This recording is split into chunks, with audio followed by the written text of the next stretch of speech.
Assalamu alaikum students. Today we'll start chapter 3 which is chemical bonding.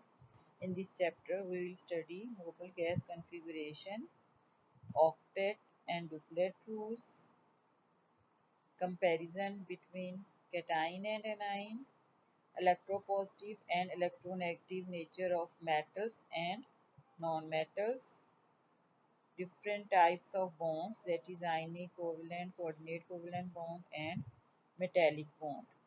Differentiate between ionic and covalent compounds and their properties and properties of different compounds. First topic of this chapter is why do atoms form chemical bond. So chemical bond is the force of attraction that exists between the atoms and that keep them bind together to form a compound. So atoms have tendency to decrease their energy. They can do this by combining with other atoms. So it's a natural phenomena because it increases the stability of atoms. So the reason for uh, formation of these chemical bond is to gain the stability. Then let's see how do atoms succeed in lowering their energy.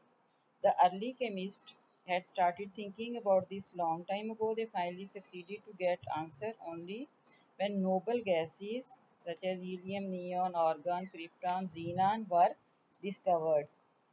And among these, helium, first member of noble gases, has 2 electrons in the outermost shell, while other noble gases have 8 electrons in their valence shell. And we know that these gases that neither their atom combine with themselves or nor with the other atoms. The reason for their non-reactivity is their stability. It was suggested that these gases were stable due to presence of 2 electrons in helium and 8 electrons in the outermost shell of the rest of gases.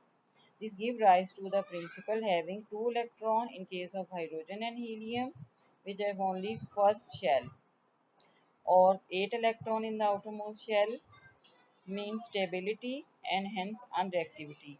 This rule is called duplet or octet rule. And for its definition, let's see first of all duplet. So duplet word is from two. So atom with single energy level tend to gain, lose or share electron to attain 2 electrons in their valence shell. This rule is called duplet. For example, hydrogen needs 1 electron to achieve duplet. Lithium loses 1 electron to achieve duplet. Another definition here is the octet rule. Octa word is from 8. So octet rule states that atoms tend to gain, lose or share electrons to achieve 8 electrons in their outermost shell, making them more stable like noble gases. For example, sodium has 1 electron, has one valence electron, it loses 1 electron to form sodium positive ion, cation, achieving an octet. Chlorine has 7 valence electron, it gains 1 electron to form chloride ion and then it will achieve octet. Oxygen has 6 electron, valence electron, it shares 2 electrons with 2 hydrogen atom in water to complete its octet.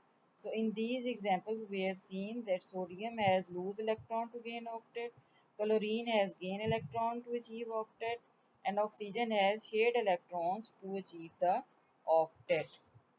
So the discovery of duplet and octet rule was followed by another similar suggestion that atoms form bond when they would like to lose their energy. So they gain stability by losing energy and it is possible by completing their octet or duplet.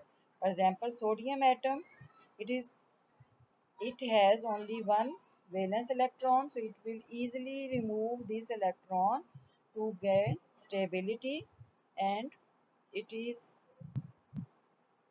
impossible for sodium to gain 7 electrons, so it will prefer to form cation by losing 1 electron.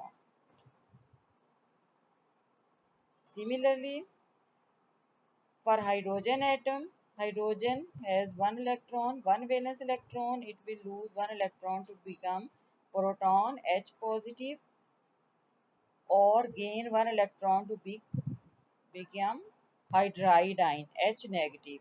So in the later case, it completes its duplet. Alkali and alkaline earth metals are expected to be electropositive metal. Electropositive metal mean those elements which can lose electron and they will gain positive charge, which will form bond with electronegative element. Electronegative elements mean those elements which can gain electron and they will have negative charge. For example, oxygen and chlorine. So, although in the beginning octet rule played significant role, but this rule was not applicable to in many cases. So, further investigation was carried out, and now different types of chemical bonding are explained on based on the different theories.